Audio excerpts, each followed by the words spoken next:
Всем привет! Вы на канале Готовим с Оксаной Пашко. Сегодня приготовим торт узоры. Это быстрый и легкий в приготовлении домашний тортик. Для этого торта не нужно украшение сверху, так как он сразу выпекается с красивыми узорами. Подписывайтесь на мой канал и узнавайте еще больше вкусных и простых рецептов. Сначала приготовим тесто. 4 яйца аккуратно разделяем на желток и белок. Желтки выливаем в стакан, а белки в чистую и обязательно сухую миску. Белки начинаем взбивать и постепенно добавляем 4 столовых ложки сахара, это примерно 80 грамм. Белки с сахаром взбиваем до крепкой устойчивой пены. Когда белки уже взбились, добавляем к ним по одному желтки и опять взбиваем, но уже недолго. Сюда же в тесто добавляем ванильный экстракт или ванильный сахар и опять немного перемешиваем. В тесто просеиваем через сито 4 столовых ложки с горкой муки, это примерно 110 грамм, и сюда же насыпаем 1 чайную ложку разрыхлителя. Все недолго перемешиваем. От приготовленного теста отбираем 4 столовых ложки теста и кладем их в отдельную мисочку. К нему насыпаем через сито 1 столовую ложку какао. Аккуратно перемешиваем ложкой.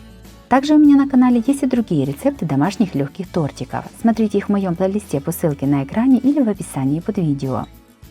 Белое тесто выкладываем в форму, дно которой застелено пергаментной бумагой. Диаметр моей формы 21 см. Тесто разравниваем по форме. Сверху выкладываем шоколадное тесто. Кладем по кругу с помощью ложки 6 кружочков. Зубочисткой делаем узоры в каждом кружочке. Погружаем зубочистку в тесто за пределами шоколадного кружочка и доводим до центра. Зубочистку при этом вытирать не нужно, так получаются более красивые узоры. Бисквит ставим в духовку, разогретую до 180 градусов, выпекаем примерно 35 минут. Бисквит испекся, оставляем его на столе до полного остывания. Готовим крем. Берем 200 мл сметаны и насыпаем в нее 3 столовых ложки сахара. Все перемешиваем. Я использую сметану 20% жирности. Бисквит уже остыл. Ножом проходимся по бокам формы и достаем его из формы. Бисквит разрезаем вдоль на 2 примерно одинаковые части. Примерно половину сметанного крема наносим на нижний корж.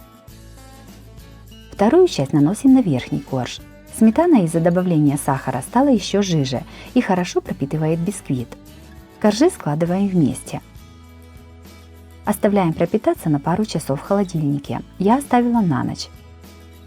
Торт узоры получился очень нежный и невероятно вкусный. Готовится легко и достаточно быстро. Сметана прекрасно пропитывает бисквит, а узоры на бисквите позволяют вам не задумываться об украшении торта.